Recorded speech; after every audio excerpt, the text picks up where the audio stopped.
पढ़ाई के दौरान ही किसी भी अच्छे कार्य के लिए नेतृत्व करना, नेतृत्व के गुण पैदा करना और उसके लिए अपनी प्रतिबद्धता को व्यक्त करना, ये अगर हमारे व्यक्तित्व के निर्माण में प्रक्रिया में आता है तो निश्चित रूप से भविष्य के जो नेता हैं, जो भी प्रशासनिक व्यवस्थाओं में जाने वाले लोग हैं, उनके अंदर अनुशासन, प्रतिबद्धता, राष्ट्रभक्ति, ये सबके गुण जागृत होते हैं।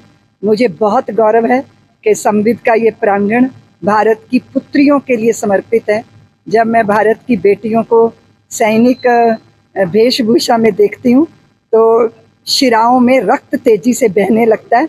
राष्ट्र के प्रति गौरव और पुत्रियों के मन में ये बहुत ही सुखद अनुभूति है। संविद मेरा ड्रीम प्रोजेक्ट था जिसमें मैं चाहती थी कि संस्कृति, संस्कार और साथ में राष्ट्र के प्रति अपनी प्रतिबद्धता, क्योंकि निष्क्रिय भक्ति से कुछ नहीं होता, सक्रिय होना और वो भी भक्त होकर सक्रिय होना, ये तभी संभव होता है जब विद्यालय की व्यवस्था में कैरिकुलम के अतिरिक्त संस्कार और अपने आने वाले भविष्य के प्रति, अपनी भूमिका के प्रति सजग किया जाता है।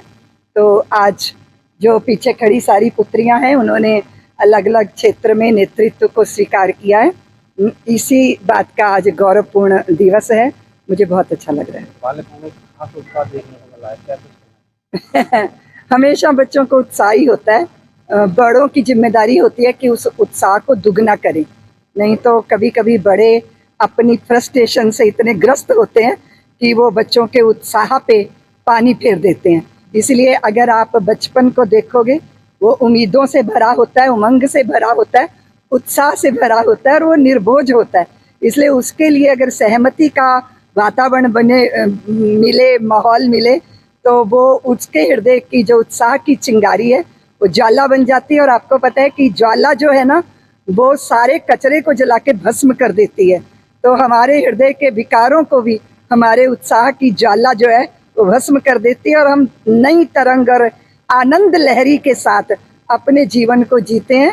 और वो फिर धरती को, प्रकृति को, पर्यावरण को, नदियों को, पहाड़ों को और सबके कण कण को सौंदर्य प्राप्त होता है। तो जब मैं अपने संविद की पुत्रियों को देखती हूँ, यहाँ की विद्यार्थियों को, तो मुझे सब में भगवती का दर्शन होता है, त्रिपुर सुंदरी माँ का दर्शन होता है। तो ये सौंदर्य को द्विगुणित करेंगी जहाँ भी जाएंगी। वो चाहे किसी गृहिणी की भूमिका में होंगी, चाहे भगनी, पुत्री या पत्नी की भूमिका में, नेतृत्व की भूमिका में होंगी, वो देश के गौरव को चार चांद लगाएंगी। वो शक्ति स्वरूपा हैं, उनको शक्ति की पहचान होनी चाहिए और शक्ति की पहचान के साथ ये भी संस्कार होना चाहिए कि शक्ति विध्वंस में नहीं, सृजन में लगनी चाहिए। तो इसीलिए आपको ये सारा उत्साह दिखाई दे रहा है और मेरे हृदय में तो बहुत ही उत्साह है। हाँ बिल्कुल, कर्नल साहब की उपस्थिति को मैं धन्यवाद देती हूँ, क्योंकि एनसीसी के वो यशस्वी कमांडर हैं और उनके नेतृत्व में, उनकी उपस्थिति में सारी बच्चों को और अनुशासन की प्रेरणा मिलेगी और अपनी सेवाएं राष्ट्र को समर्पित करने की प्रेरणा मिलेगी। देखिए, सबसे बड़ी बात मैं आपके माध्यम से समाज को कहना चाहती हूँ, कुछ भी प्राप्त कर लो, अपने लिए जीना कोई अर्थ नहीं होता। अपनों के लिए जीना बहुत बड़ा अर्थ होता है। और अपना अपना परिवार ही नहीं होता, अपना राष्ट्र है, अपना विश्व है। हम माँ भारती के आराधक हैं, लेकिन विश्व भारती के प्रति भी अपने उत्तरदायित्व तो हमें निभाने हैं। भारत ही नेतृत्व कर सकता है कि वो पशु पक्षी, जड़ जंगम, नदियाँ, वनस्पतियाँ, किस तरह त्यागपूर्ण जीवन हमारे पुरखे जीते रहे हैं। इसलिए हमें दुनिया से सीखने की जरूरत नहीं है, हमें स्वयं अपने ऋषियों से सीखना है और सारी दुनिया को ये रास्ता दिखाना है।